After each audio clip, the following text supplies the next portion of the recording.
for our republic that reflects our values, that preserves our rights, and goes forth in power and might, that reflects our values and preserves our rights, and goes forth in power and might.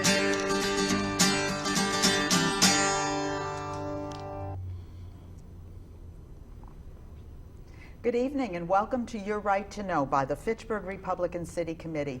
My name is Mary Lotz and I will be one of your co-hosts for this evening's show. Tonight we're going to try something a little different. We're actually co-hosting two shows. We're co-hosting Your Right to Know by the Fitchburg Republican City Committee, and we're hosting As We See It from the Leominster Republican City Committee. So in joining me in co-hosting duties is my good friend from Leominster, JP, or Jacques Perrault. Good evening, JP. How are you? I'm great. Thanks for inviting me. Really appreciate it. I am Jacques Perrault. Most folks know me as JP. And we are hosting a similar show in Leominster called As We See It. So tonight we're going to be talking on the topic of border security, and joining us is our good friend and guest, Sheriff Lew Evangelidis, who is the High Sheriff of Worcester County. He's been a guest here many times before, so I'd like to welcome him. Thank you very much for joining us. JP, Mary, couldn't be happier to be here with you today. So. We feel the same way. We're just really honored that you always come back to us, because you always have so much good and timely information to provide for us. And as JP said, we're really going to jump right into the whole issue of border security. Then and now. So let me just set the stage, and you can help me set this stage. Back last summer-ish, 2014, during the summer, Americans were just inundated with the plight of tens of thousands of young children, the stories of tens and thousands of young children coming across the border from what we were told, Guatemala, Honduras, and El Salvador. The TV networks were down in the border states in these large, I'll call them detention centers, although there might be a better word that you could use. And we saw children looking like waifs who had come across the border supposedly to be rescued from gang violence in El Salvador, Honduras, and Guatemala. However, there were some sort of other striking problems that we saw on the TV. And oftentimes this was, in addition to young children, which was hard to believe that parents would send little kids across the border by themselves. We saw adults, not just mothers, adult males. We saw teenagers. We saw people who, by all accounts in our vernacular, would look like gang members, a lot of tattoos, things like that. We want to know what the truth was, because you were down there. Yeah. Could you help explain what's the truth behind the story? Well, I can tell you what I observed while I was there, what prompted me to go, and what I saw, and the information I'm bringing back, which I think is a straightforward analysis of the situation. So I'll do that in just 10 seconds, but I just wanted to stop one moment, just tell you that when I saw the opening credits to your show, as I always enjoy, it just reminded me that we came here from the Veterans Patriots Outreach Center here in Fitchburg, and we had our own inmates working to help improve that veterans shelter and center that they process and help veterans, especially with medical care. And I just want to let you know, what a great community you got up here, great veterans, and we're so honored that our inmates could help rebuild that center. So, and I think that gets back to our main point about the sacrifices people have made for this great country of ours. And I think we want to make sure that the United States that we know continues in the same vein. And one of the big issues we have today is the border security immigration issue. And I did get invited to go down as a sheriff this summer to go down to the border and see firsthand. And it was a fact-finding mission. I want to be clear about this. This wasn't political. It wasn't anything other than a fact-finding mission for sheriffs.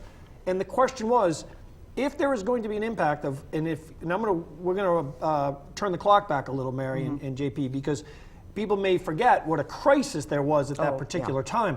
It happened to be, the invitation and my trip coincided. It wasn't even planned that way, but I happened to be down there the week that we were seeing on the news, and believe me, it went on before and it went on after, but it happened to be that time when we saw hundreds of thousands of people flooding across the borders. 60 to 90,000 over a few months, was it? We were seeing about 5,000 a week processed by one center in McAllen, Texas. Now, I went down there with other sheriffs from all around America There's only about 6 or 8 of us that went, but we were from every corner of the country. And we wanted to see firsthand if there was going to be an impact of what was happening on the border back in our communities. Sure. So I went down there not just to see the border. I'd already been to El Paso, and I've been on the border there a couple of years before that.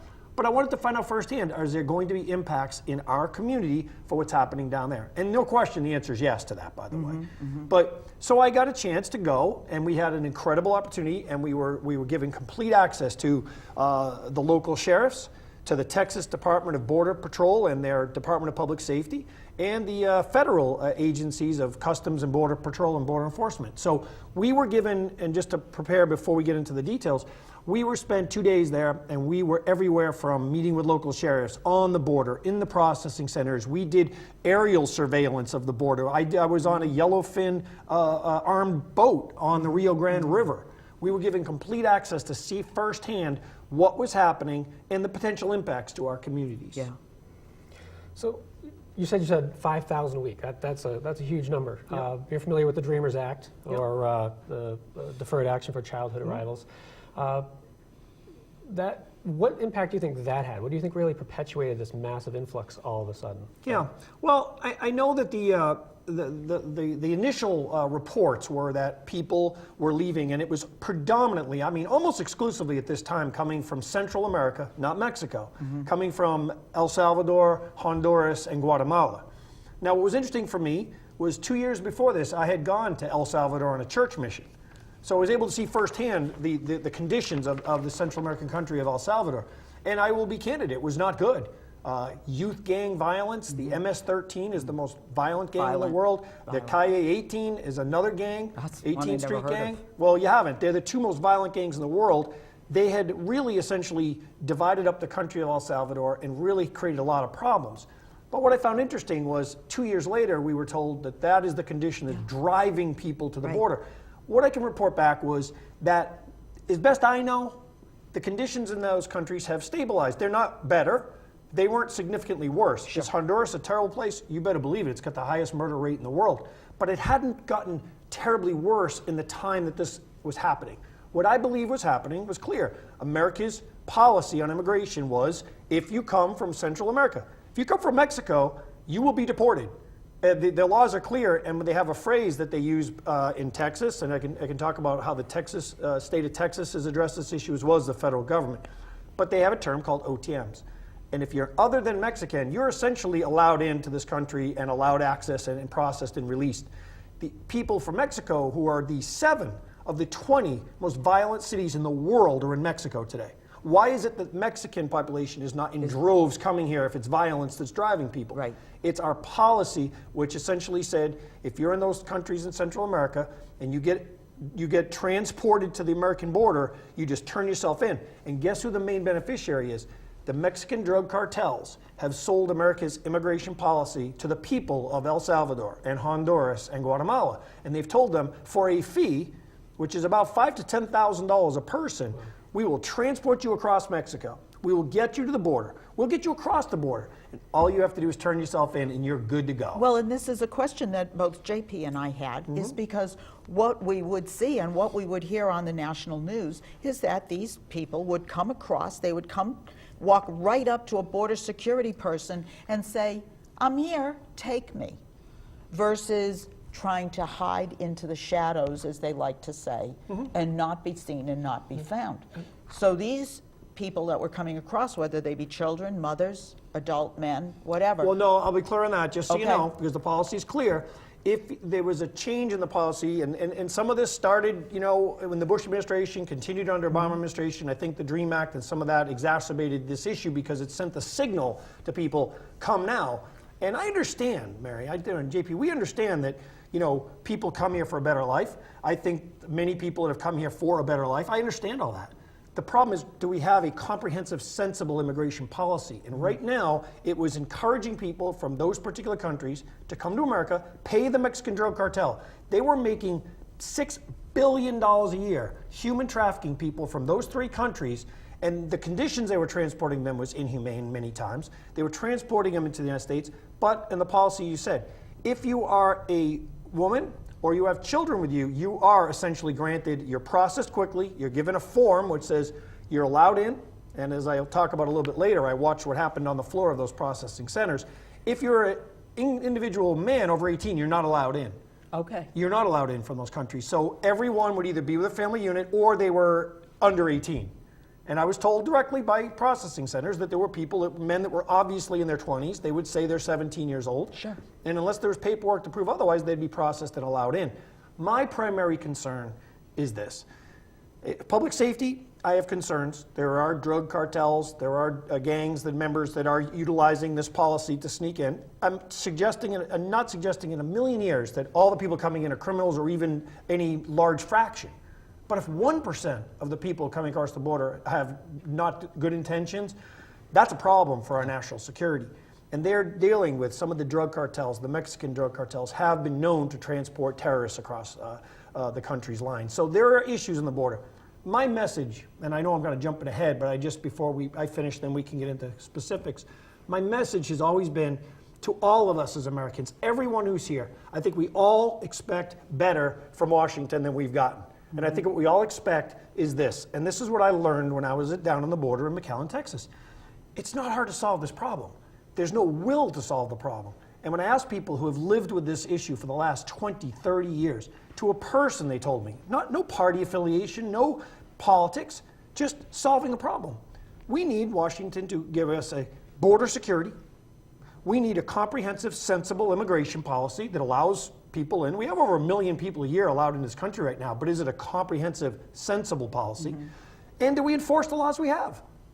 And it's simple as that. If people in Washington got together next week and said, we're going to solve this problem, we're going to have secure our borders, we're going to offer a sensible, comprehensive immigration reform plan, and we're going to enforce the laws against, for example, employers that don't employ legal Americans, we could resolve this problem. But we've never shown the will to get together and solve it.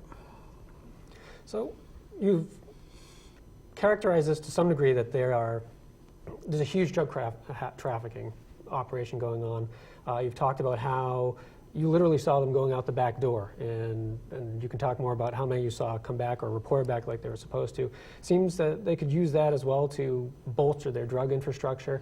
You've received a lot of criticism from folks who said that they were disappointed that you and other sheriffs took their time out and made a political trip down there. So to me it seems that this is very much within your bailiwick. That this is, as you noted, a public safety issue. Have you seen since the July trip, have you seen any changes in policy or process or enforcing existing laws? Have you seen any changes since then, either in the Massachusetts, in the state of Massachusetts? I know you've talked to former Governor Deval Patrick. I know you're friends with new Governor Charlie Baker. Have there been any indications that there are changes in what you've seen, or one of the reasons you went down there? Well, I think we've seen, President Obama in his decision and his presidential executive order has made some changes in our immigration system, and I think we have a new Republican Congress that's going to, address those issues. So there have been some attempts to modify the existing laws, but as far as the actual issues, I think what's happened, I can't tell you exactly why. It seems that, first of all, the media coverage just moved on like it always does. Yeah. So we're not even 100% sure what's happening today on the border. Exactly. I don't know. I haven't been down there since I left. But I think we can all agree that there was a sort of a crisis moment where there was a lot of human trafficking across that border. Maybe because it was in the summer and the weather was better and it was able to move people through. But I don't know about any major changes. I think it's slowed down, and I think it's at a level now where you don't see those detention centers overflowing with children and that humanitarian crisis that, all of us have compassion for. And I just appreciate you guys being here. I know you do. Mm-hmm. But so many people, if I happen to be a Republican being on your show, they consider us to have no compassion for people or not. Right. And of course we're concerned. We wanted to make sure that any of these children across the border were given humane conditions. But we want to have a comprehensive, sensible immigration policy that doesn't create these crisis situations. And right now, we don't have a policy that makes sense, so you're just allowing it to be basically determined by the Mexican drug cartel. And certainly everything that I heard is these children and mothers, young mothers, were very vulnerable to the coyotes that would get them through in terms of either victim of maybe rape or child abuse, child sexual trafficking, because there's a large country Yeah. between Guatemala, El Salvador, and the United States, Honduras. And during that time, they were under the control of the cartels, and they could be used and abused. Now, one of the things that you had mentioned is that they would turn themselves in. You were down in one of these large detention centers, which looked like just large dormitories. I mean, I think of things like communicable diseases and things like that. Okay, I guess there were nursing care and things available. But what happened to them? We don't hear about them. I'm assuming these centers are now closed. Where did 60 to 90,000 people go since last summer? Well, when we were watching the news this summer, you saw that there were certain centers that they were transporting people to in California, for example. What has happened, I think, a slow process, because the numbers sort of slowed down for whatever reason. I mean, maybe the cartel had transported everybody that had the ability to pay them to come by that point. I don't know. But they were very aggressive, and I've seen some of the literature they presented. And to give the cartel any credit, at least they didn't mislead people. Because they told people, you will get transported to the border. Now, they probably, as you said, did some horrific things to people upon that. A 1,200-mile trek from the closest point in Guatemala to McAllen, Texas. That's why they go to McAllen. It's the closest trip, and it's basically a train ride for the most part. So you transport people via train, I mean on the top of trains. But they didn't mislead people in the sense that if you get to the border and we'll get you across the Rio Grande, and I've been on the, like I said, I was on the boats and I was driving, and they just wait for the boats to pass. They don't have enough, they worked hard. Texas, I give them credit. I think they had proven you could secure the border when I was there. I saw it. But it still doesn't mean you can catch everybody who gets across. And once they land on U.S. soil, they will turn themselves in. Now, I can only assume what's happened, because as long as you were a mother or with children or under 18, you were not to be deported. So you were essentially detained in a center until you were either, most of you were released. If you didn't have any reason to be detained, you would be given a form, you'd be brought out the door. And when I asked people at the processing center, well, where are they going? The director of the processing center said to me, they go to the bus station. And I said, where from there? And he says, anywhere they want. And I said, well, what do they do? Where do they go? He says, we don't know, because only 1% of them take the form and actually report to an immigration center when they get to their city of choice. So they probably have just dispersed throughout the country, and there's no real tracking of them. So I mean, that's our immigration policy today. You know, love it or not, and I will just use one caveat. If you're someone that believes in a completely open border, it's as close today as we could have in many respects. And if you also believe someone that we should have no immigration to this country, I don't agree with either of those positions. I think we need a sensible, common sense approach. So I'm not for closing the borders and not allowing anybody in. America was built on immigration, but it was built on sensible immigration plan. And I don't think we have that right now. Drug abusers, drugs, did the drugs come through? What about terrorists? I heard stories again on TV that oftentimes the farmers in Texas and Arizona will find prayer rugs, prayer beads, things like this of possibly Islamic terrorists that are left along the trails. Do you think terrorists came through the coyote paths? Well, I think there's no question there is a criminal element that comes in with this wave of immigration, because they'll use opportunities. And as everyone who studies the gangs in this country know, that the Mexican drug cartels have replaced Medellin and remember the Colombian cartels of the 80s and Pablo Escobar? Well, that was in some ways chump change compared to the operation that's coming out of Mexico now with the Zeta and the Gulf Coast and these big Mexican drug cartels. They're multi-billion-dollar industries. So if there's money to be made, they'll make it. And they get a tariff on everything that goes across about a 5-mile within the border of the entire U.S.-Mexican border. If you don't live within their rules, you'll be killed. There are no police chiefs, essentially, in the cities on the Mexican side of the border, on the U.S.-Mexican border, because they've all been killed. No one will take those jobs anymore. So the cartels run the border. It's like a separate world. And in that world, everybody gets paid off. So if you are a terrorist and you want to enter this country, you would pay the Mexican drug cartels, and they would find a way to try to get you in. We're also seeing, and I think we have to be aware of this, there is a gang element that is coming and infiltrating many parts of the United States. Dallas, Los Angeles, Washington, D.C., Chicago. I mean, I'm fascinated sometimes that, for example, while I was in Texas, almost the same time in July 4th weekend, 14 teenagers were killed in Chicago in gun violence. I never heard one person talk about that. And that's based a lot on the poor people that live in those neighborhoods that are infiltrated by these gangs. That are drug infested, and they're shooting and killing people. And I think there should be a national outrage about that, and how we should devote our energy to help solve the problems in our American cities right now. And I think, some of that can be exacerbated by our loose immigration policy. I do. So another way that this impacts us, and it's on all of our minds now, we've entered, we're bordering a new fiscal year. We're inheriting a bit of debt coming in. There's a lot of money that goes towards supporting undocumented aliens in any number of ways, education. And I agree, we have to support the children. If you're here to better yourselves and your adopted community, that's great. But it does put an additional burden on Massachusetts that's already struggling with a bad spending habit. How have you seen it impact your ability to your departments and do your job? Well, what, the fiscal impact? Fiscal, yeah. Well, or how, like you said. Law enforcement, yeah. Yeah, law enforcement in general. And what's your view on that? How have you guys been impacted over your tenure so far? Well, we've been looking for that specific data. I mean, I can't sit here today and tell you we've seen a X amount of people who are undocumented in my facility today or the crimes that are committed. I don't think that's actually documented that strongly in the community. So Probably hasn't turned around yet. Right, really. so I don't know precisely. I can just say that we definitely know the state of Massachusetts is burdened. We are pretty much fiscally at a deficit situation. Our schools, our healthcare, all our budgets in state municipal are pushed to the max. So I think we have to try to find ways to control the costs and keep it in. I don't think that's happening with our current policy. I think it's expanding costs and expenditures. So that's an issue. For me as sheriff, I'm trying very hard to build a comprehensive system in my jail to keep people off the streets who are criminals, try to put people to work like I did today in Fitchburg at the Veterans Center, put inmates to work, and at the same time try to deal with those inmates that want to turn their lives around by getting them in drug treatment while they have them so they can clean their lives up, become tax-paying citizens when they get out instead of going back to drugs and gangs.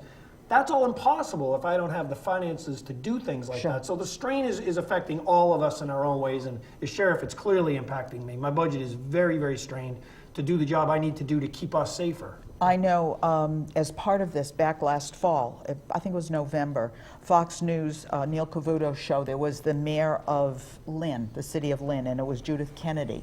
And Lynn was particularly plagued with influx, I think 200 and something in one school year of young children that came, although some weren't such young children, but again, there was no documentation of their age. But she had to go in for an increase of 9.3% on her school budget alone, as well as every other city budget was impacted and had to go up, and it went from things like trash collection, healthcare needs, in addition to education, but also interpreter services, which was another thing compounded because they spoke many times not just a clear Hispanic language, Spanish or whatever, but almost a patois of some sort of combined Indian that nobody could even communicate in many cases with these people. What can the state do, or because the state is ultimately the one that's responsible for the budget. The state and the municipalities are the ones that has to face the budgetary issues. But can the state do anything? Can Governor Baker do anything? Or is it really going to be a congressional level, presidential level, on the national level that's going to curtail and change some of these laws that you find that we obviously have to address? Yeah, I think it's a very fair question, and I don't know if I'm qualified to answer all aspects of that question, but I can say that, first of all, I think it's a federal issue more than anything right now, because if we have what I suggest is a comprehensive, sensible immigration reform, then I think you get the American people, 80, 90% of us support it. For some reasons, we're not getting it done in Washington. I think all of us, I don't know many people that don't think we need to have a secure border, that we need a sensible immigration policy, not that we shouldn't allow people in, but make it make sense with some kind of parameters that we all would agree on, or most of us, and employment, and enforce the laws. So the federal government needs to address the issue. And then locally, for example, I was a bit of a critic of Governor Patrick while he was governor when he did not want secure communities to come to Massachusetts. As you know, I was pretty vocal about that and helped bring that law. It means if anyone is fingerprinted, anyone, I want to be clear, not anyone who's brought into the criminal justice system will be fingerprinted, we have the ability to access a federal database of people who are illegally here to determine whether or not they were illegally here. I don't know why anybody wouldn't want to have access to those records. 48 other states had it at the time. We didn't. So I pushed hard to get that program brought to Massachusetts.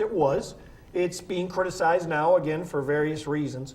But I don't understand why we wouldn't want to have access to more information on anyone who's brought into the criminal justice system. The notion that we are intimidating people or scaring them from calling the police, no one who's victimized by a crime is fingerprinted.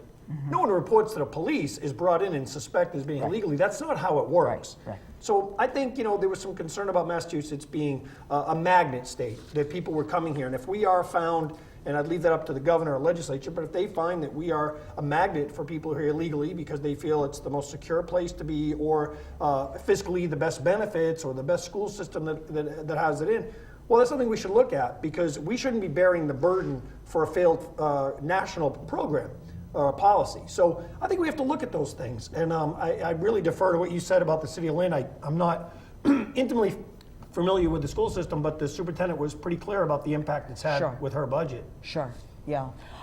Unfortunately, guess what? Our 30 minutes Time is flies when up. you're having fun. It does. Time flies does have fly, especially when we have such a timely and really critical topic.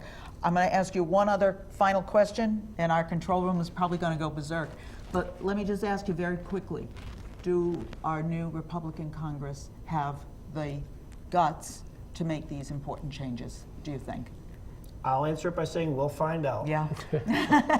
That was answer. very quick. That's about all we have time for. Well, we thank you so much for joining JP on your show in Leominster and on Your Right to Know. This is always such a wonderful opportunity for us, and we continue to thank you for all the work that you do in the High Sheriff's Department of Worcester County to help our communities and enrich our communities, make us safer. And thank you so much for being with us. Mary JP, I'm honored to be sheriff, and I'm honored to be with you. Thank you. Thank you. And we thank you for watching Your Right to Know and sitting in here tonight with the Fitchburg Republican City Committee and the Leominster Republican City. And as we leave you, we want you to remember that your local city or town Republican Committee is your only grassroots organization that supports and holds dear your rights to liberty and values your constitutional rights. We encourage you to join any one of our committees. Why? Because we in the GOP believe that we always stand for freedom, and to us, GOP means growth, opportunity, and prosperity for all. Thank you for joining us, and good night.